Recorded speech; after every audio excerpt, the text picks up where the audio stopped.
audience. Hi, I'm Jacqueline. Hi, I'm Sarah. I'm Mariana. I'm Zach. True. Okay. And my name is Lauren Kenyon, and I'm making a speech about Vinton Cerf. Vinton Cerf was the founder / creator of the internet, or one of them. My first quote is, give a person a fish and you feed them for a day, teach that person to use the internet, and they won't bother you for weeks. And that is from an unknown author at Quote Garden. Okay, my first point. When you don't know the answer to a question to your homework assignment, when you want to check the score of the Aggie away game, when you're packing for a trip and you need to know the weather next week in Florida, where do you look? This is basically something that I wrote just to kind of explain the dependence of everyone globally on the internet and how much we use it for whether it's questions about schoolwork or questions about the weather or anything, or just news related things you can find on the internet. Before I continue, these are my sources. Okay, and these are the 3 points I'm going to be making about Vinton Cerf. The first one is the numerous obstacles Cerf and his team were faced with and successfully overcame. Vinton Cerf's accomplishments and the benefit to society through his prosperous invention.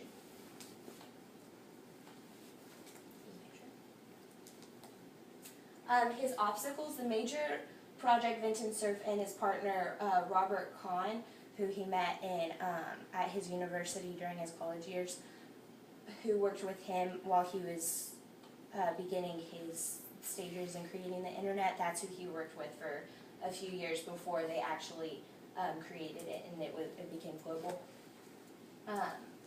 They were faced with developing and implementing TCP/IP protocols into the network. TCP/IP was kind of like a 50%, the backbone of what made the internet work, and then the other half was created by someone else that I'll bring up later. But this quote, TCP/IP is a 2-layer program. The higher layer transmission control protocol of the internet manages the assembling of a message or file into smaller packets that are transmitted over the internet and received by a TCP layer that resembles the packets into the original message. So the TCP/IP that they created basically takes care of the messaging from back and forth. That is the backbone to the internet. The lower layer internet protocol handles the address part of each packet so that it gets to the right destination. Each gateway computer on the network checks this address to see where to forward the message. Even though some packets are the same message are routed differently than others, they'll be resembled at the destination. Okay, I'm not going to read all that. But Vinton Cerf's, okay, he did become a huge success after this. Him and Kahn successfully solved the puzzle of how to power host computers to communicate across multiple packet networks. His initial struggle that he answered in an interview was the progress was sluggish in getting the protocols designed and built and deployed. So basically time management was one of their issues, because a lot of people working on the same project. And by 1971, there were about 19 nodes in the initial planned ARPANET, with 30 different university sites that ARPA was funding. So there were just a lot of funds going around with a lot of different people that were trying to start this project on the internet. But theirs was the one that ended up working. And this is kind of the floor plan, if you will, of the internet. It's depicting the inner workings of the internet once Vinton Cerf successfully incorporated the TCP/IP protocols, which were the messages that sent back and forth in order for the internet to be successful. Vinton Cerf's accomplishments, he accomplished a multitude of tasks unthinkable to mankind at the time, obviously.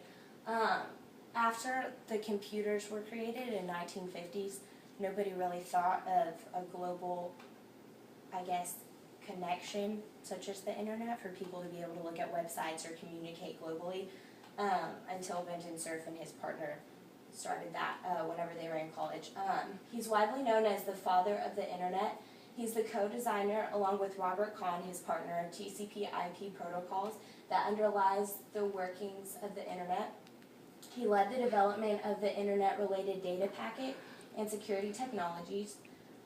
He's responsible for the basic architecture of the internet, obviously. And then since October 2005, Cerf has served as vice president and chief internet evangelist for Google, which basically that means he's responsible for identifying new technologies to support the development of advanced internet-based products and services from Google. And ever since then, he's been like the face of Google. And he spent years taking the World Wide Web completely out of this world. Working with NASA and JPL, Cerf has helped develop a new set of protocols that can stand up to the unique environment of space, where orbital mechanics and the speed of light make traditional networking extremely difficult. So nobody at the time thought that this would work with satellites in space because of the environment that they were dealing with. Nobody could really work with that, but he kind of figured a way to get through that. He's received numerous awards and commendations in connection with his work on the internet, including the Marsoni Fellowship, Charles Stark Draper, etc., the Graham Bell Association, and the International Telecommunications Union gave him an award as well, and also Alexander Graham Bell himself, and among many others. And this is a photo kind of depicting the satellite connection to the internet. Okay, his benefit to society. Once this invention became global, it served as, and it currently still serves as, a massive benefit to society. So when you really think about kind of how you connect with everyone in the world and get in touch with them and check the news and check what's going on the other side of the planet, I mean, it's the only way really is the internet. I mean, aside from the news, a fast and easy way, especially like in your handheld device, is just, it's perfect for information and communication and even, even entertainment. To put it into perspective, there are approximately 1,319,872,109 people on the internet. This is from a site that took this statistic, I think it was 2010, and it took the radio 38 years, and the television 13 years, and the World Wide Web 4 years to reach 50 million users, so that just shows how much it grew. And in 2010, 1 of every 8 married couples in the U.S. met online. This innovation revolutionized the world forever. And Vinton Cerf is still alive and currently works to push his innovation even further in its capabilities. And this is Vinton Cerf working on another computer currently. In summary, with the innovation of the internet, worldwide information, communication, and entertainment are easily accessible at the touch of a button. We have Vinton Cerf and the multiple other visionaries who worked with him to thank for this amenity. And my last quote by Denise Caruso is, "It shouldn't be too much of a surprise that the internet has evolved into a force stronger enough to reflect the greatest hopes and fears to those who use it. After all, it was designed to withstand nuclear war, not just the puny huffs and puffs of politicians and religion fanatics." And that is my presentation about Vinton Cerf. Thank you.